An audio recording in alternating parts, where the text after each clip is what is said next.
Well, thank you for inviting us to come. We have a partnership because DoD, there are many different components that are involved in the global health space. And I think I've got a set of slides that are coming up. So if I could have the, but DoD has a significant presence in the global health arena. But I will caveat that whenever we're assessing our global health involvement, recognizing the incredible work that is being done across the global health community, we always do it through the lens of national security. And my next slide, if I can figure out how to work this. Green one, it's that one, right? The big one? The big one? I'm not advancing, so if you could give me my next slide. To remind everybody, I think this group is well aware of VUCA, or that we're living in a very volatile, uncertain, complex, ambiguous world. And we would argue that there is clearly a connection, as many of the speakers have said, between global security and global health, and that by improving global health, we're clearly addressing this particular issue.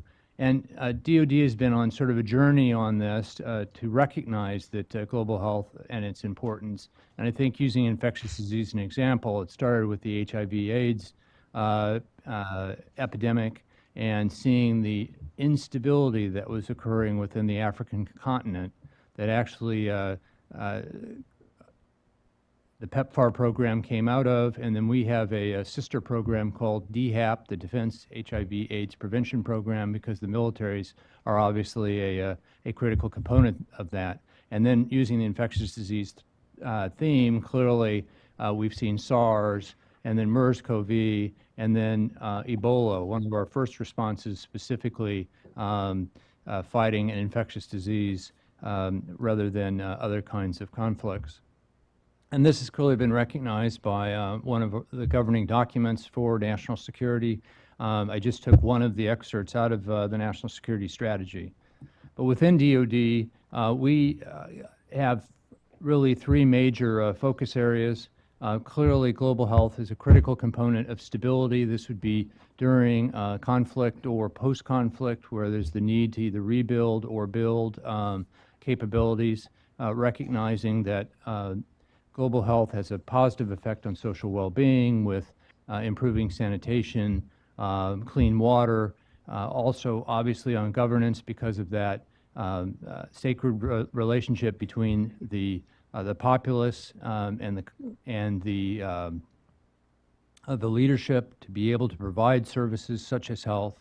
And clearly, medical has a positive effect on economies, both in the provision of medical care, but also healthy workers obviously are needed for a robust economy, and we've talked about the security.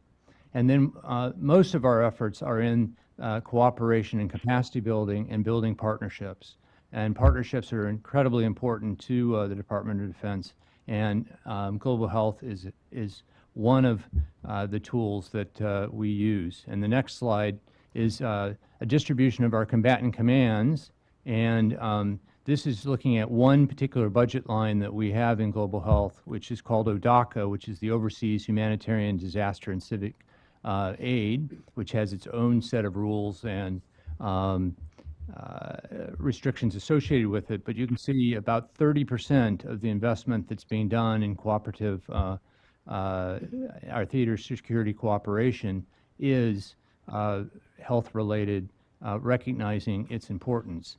And then I'm going to flip very quickly to this slide, which shows the distribution of work on biosurveillance that we have. And on the slide, we point out our global network of overseas laboratories with actually boots on the ground presence that have been in existence, some of them since World War II, with a lab in Peru in South America, our lab in Cairo with a sub-lab in Ghana, a lab in Kenya with a sub-lab in Nigeria, and then we have a lab in the Caucasus in the Republic of Georgia, along with labs in Singapore with a sub-lab in Cambodia and one in Thailand, and a sub-lab in the Philippines.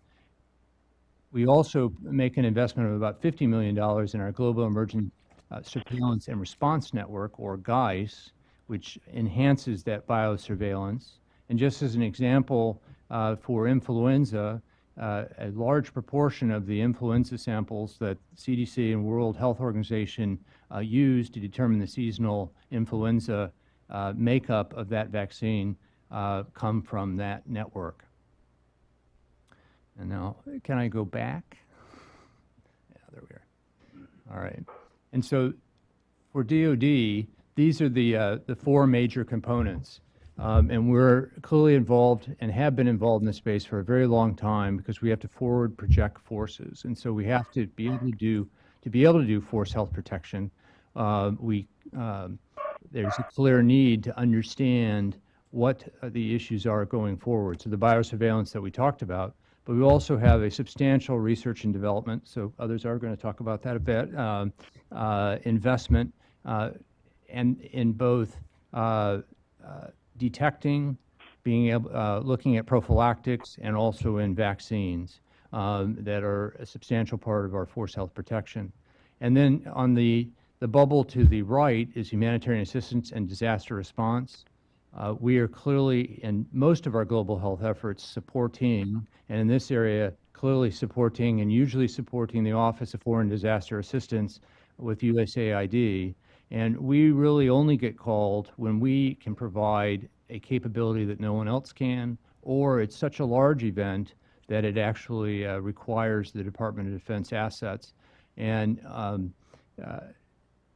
that equates to about 10 to 15% of the natural disasters around the world the U.S. responds to, the DoD will be involved in. So earthquakes, tsunamis, hurricanes, et cetera. And just as an example, we were involved in the Nepal earthquake last year. I had the privilege of standing on the same dais as the Nepalese Surgeon General, who talked about and was incredibly thankful for the overwhelming response that came internationally and from the U.S.